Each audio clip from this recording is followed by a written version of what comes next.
6 ай ичинде эле Талас облусунда бир катар кырсыктар катталган. Буга аба ырайынын кескин өзгөрүлүшүнөн суунун деңгээли жылдагыдан көп болуп, сууга түшкөн жаш балдар агып кеткендер да болууда. Ошондой эле 13-июль күнү кечки саат 5-6 чамасында Талас район Көкөй айылынын тургуну Анарбек Көкөевдин 3 жашар уулу өзүнүн үйүнүн тегерегиндеги каналга агып бара жаткан жеринен кичинекей Бекназарды коңшу үй бүлөнүн небереси 7 жаштагы Байел сактап калган. Уулун сактап калган Байелге Бекназардын үй бүлөсү чексиз ыраазы. Ыраазычылыгыбызды билдиребиз.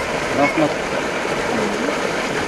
Кичек болсо да мына батырлыгын көргөзүп, жаш баланын өмүрүн сактап калды. 3 жаштагы Бекназар Садырбековдун бут кийими сууга түшүп кеткен. Аны алам деп жатып Бекназар өзү кошо сууга кулаган. Аны көргөн Байел дароо аркасынан жүгүргөн. 15-20 метр аркасынан чуркап барып, баланы кармай албай калган. Чарбактын аягына барганда суунун тайыз жеринен Бекназарды эки бутунан тартып чыгып аман алып калган. Ометудун жетпедиби? Анын жерден бутун божактын суу салып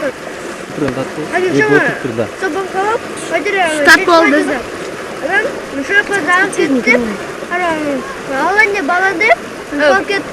Артынан чуркадым.